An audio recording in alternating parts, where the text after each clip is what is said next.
आज तुम्ही मतदारसंघात येताय, जोरदार स्वागत तुमचं होतंय, काय भावना आहे स्वागत होतंय, काय पहिली प्रतिक्रिया?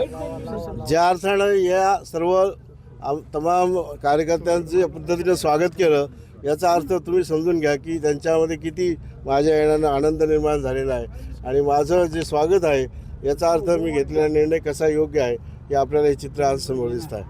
अनेक टीका जी आहे तुमच्यावरती होत आहे, काय नेमकं या निर्णय घेण्यामागे काय कारण नेमकं तुमचं? टीका करणारे फार थोडे लोक आहेत आणि न करणारे किंवा समर्थन करणारे किंवा मी आलो हे आनंद व्यक्त करणारे अनेक लोक आहेत. तुम्हाला मतदारसंघात फिरू देणार नाही, शिर्डीत पाय ठेवू देणार नाही म्हटलं होतं. ते त्यांनाच विचारा. मी आता फिरणारच आहे आणि पाय ठेवणारच आहे. काय कारण तुम्ही जे शिवसेनेत प्रवेश केलाय, काय कारण आहे या सगळ्या गोष्टींची? याची कारणं मी तुम्हाला मागच्या वेळेला सांगितलेली आहे की ज्या पद्धतीने मी तुम्हाला मुलाखत दिलेली आहे. वारंवार त्या सांगण्याची गरज नाही, पण ते निश्चित आहे की मतदारसंघाच्या भल्यासाठी, तमाम जनतेच्या विकासासाठी मी खऱ्या अर्थानं जे पाऊल उचललं आहे ते माझ्या मते माझ्या विवेकबुद्धीनं बरोबर आहे अशी मला सांगता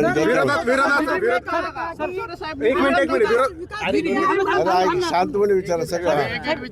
विरोधात असल्यामुळे विकास कामांना निधी मिळत नव्हता का तुम्हाला? नेमकं काय कारण होते विरोध काम? आता याबाबतची जी काही हे आहे की निश्चितपणानं जे काही प्रोजेक्ट या मतदारसंघामध्ये आणायचे आहेत, प्रामुख्यानं 2 वर्षामध्ये मी रेल्वेच्या बाबतीतले जे प्रश्न आहेत की आपला हा नाशिक ते पुणे रेल्वे मार्ग असेल किंवा हा बेलापूर ते परळी मार्ग असेल, यासाठी कंटिन्यू झगडतो आहे. दुसरी महत्त्वाची गोष्ट अशी की जे 115 TMC पाणी पश्चिमेला वाहून जाणारं जे पाणी आहे, ज्यामध्ये मी 9 ते 14 आपल्या सर्वांना माहिती आहे की निवडण्याच्या बाबतीमध्ये मी काय जो संघर्ष केला, त्याचप्रमाणे या पाण्यासाठी देखील त्याच वेळेला या मागण्या मी लावून धरल्या होत्या आणि त्याची खरे आता फलश्रुती आता निर्माण झालेली आहे. आणि 24 यासाठीचे प्रोजेक्ट पूर्णपणे आपल्या या घाटमाथ्यावरच्या म्हणजे जे खोरे आहेत, म्हणजे गोदावरी खोरा असेल, तापी खोरा असेल किंवा मुळा खोरा असेल किंवा प्रवरा खोरा असेल, या भागाला निश्चितपणे आणि प्रमुखतः आपला जो भाग आहे त्याला निश्चितपणे वरदान ठरणाऱ्या योजना आहेत. ते प्रकल्प कार्यान्वित झाल्यानंतर हे पाणी 115 TMCमधलं पाणी जरी आपल्या संपूर्ण भागात आलं तर आपला भाग हा अत्यंत निश्चितपणे जो नॉन इरिगेटेड आहे, जिथे आता पाणी मध्ये 8 TMC पाणी गेलं दर वर्षाला जातं आहे, ते पाणी थांबेल आणि जो अजून सुजलाम सुफलाम व्हायचा भाग आहे तो राहिलेला भाग निश्चितपणे आपल्याला या पाण्यामुळं सुजलाम सुफलाम करता येईल. त्यामुळे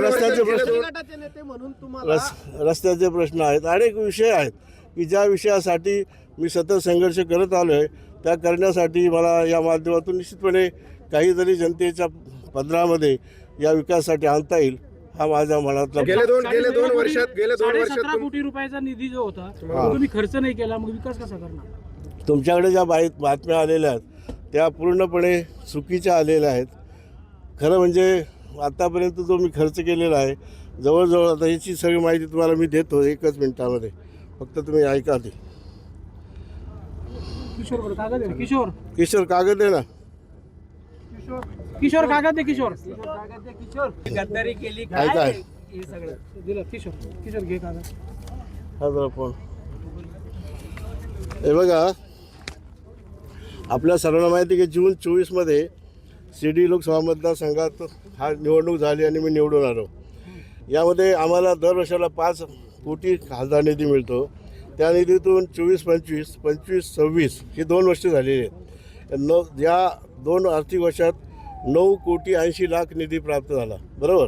त्यातल्या 134 कामे आपण प्रस्तावित केलेली आहे. 134 कामे रुपये 9 कोटी 54 लाखाची प्रस्तावित केली आहेत. त्यात 120 कामे मंजूर झालेली आहेत आणि त्यासाठी 8 कोटी 55 लाख 41,000 निधी पण मंजूर झालेला आहे. 23 कामं पूर्ण झालेली आहेत. त्यासाठी 1 कोटी 47 लाख रुपये खर्च झालेले आहेत आणि हेच मला आम्ही लेखी देतो आहे त्याची माहिती सर्व. आणि म्हणून हे केलेलं काम निश्चितपणे आपल्यासमोर आहे.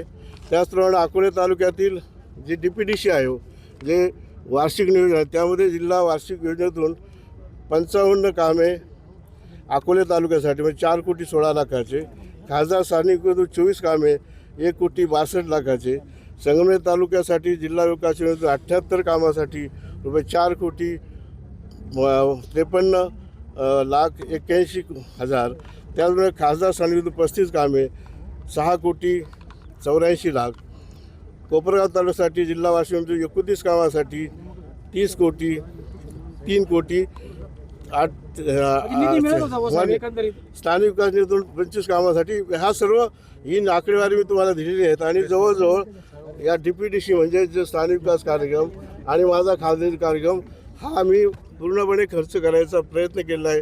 हे तुम्हाला मी लिखित, तालुका वाईज किती केला आहे, किती कामं झालीत हे तुम्हाला मी याच्यामध्ये देतो आहे. साहेब दुसऱ्या- एकूण जर पाहिलं तर ज्या पद्धतीनं ठाकरे गटाकडून आज आरोप करण्यात येतोय तुमच्या 6 तुमच्यावरच नाही 6 खासदारांवर, काय तथ्य आहे त्या आरोपांमध्ये की तुम्ही गद्दारी केली, तुम्ही पैसे घेऊन पक्ष बदलला असा तो आरोप आहे, त्याच्यावर तुमचं काय म्हणणं आहे? पैसे कोण, मला नाही माहिती कोण देतं आहे आणि कोण घेतं आहे, आता त्यांनाच माहिती असेल. आणि ही आरोप करण्याची एक कार्यपद्धती झालेली आहे की आजपर्यंत लोकशाहीमध्ये अशा प्रकारचे ज्यावेळेला माणूस करतात, पक्षांतर करतात किंवा दुसऱ्या पक्षामध्ये जातात, त्याचा विचार न करता केवळ त्याच्यावर त्याच पद्धतीचे आरोप करण्याचा जो प्रकार आहे तो साधारणत निश्चितपणे चुकीचा आहे. असा प्रकार काही झालेला नाही. आणि सर्वजण जे गेलेले आहेत ते या एकाच विचाराने गेलेले आहेत की आपल्या मतदारसंघामध्ये पुढच्या दृष्टीनं जी काही विकासाची कामं व्हावीत, पुढच्या निवडणुका सुलभ व्हाव्यात, जनतेमध्ये मदत राहावी, जनतेमध्ये उत्साह राहा, या भावनेने सर्वजण गेलेले आहेत. 15 दिवसाच्या आधी तुम्ही ठाकरे गटासाठी चांगले होतात, मात्र आज तुम्ही वाईट ठरताय. काय नेमकं या सगळ्या राजकारणाकडे काय? राजकारणामध्ये चांगलं आणि वाईट हे निवडणुका ठरवतात आणि त्यामुळे आता कोणी ठरवण्याचं काही कारण नाही आहे. सर, ठाकरे गटाच्या चिन्हावर तुम्ही निवडून आले हां. आणि त्यानंतर आता शिंदे गटामध्ये प्रवेश करताय, मतदारांचा विश्वासघात नाही का? तर तुम्हाला वाटत असेल विश्वासघात नाही, जनतेच्या विश्वासासाठी, जनतेच्या कामासाठीच हा केलेला प्रवेश आहे. त्यामुळं माझ्या दृष्टीनं हा विश्वासघात नाही. मतदार म्हणतात की वाकचौरे साहेब स्वार्थासाठी गेलेत.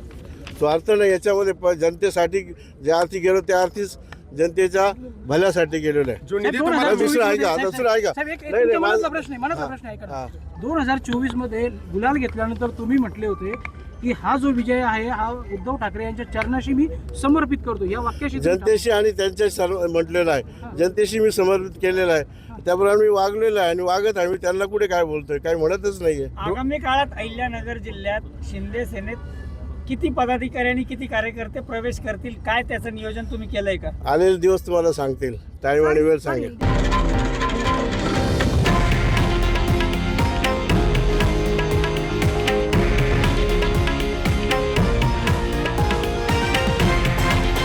हे आहे देशातील नंबर 1 न्यूज नेटवर्क आणि आपण पाहत आहात TV9 मराठी, एकमेव.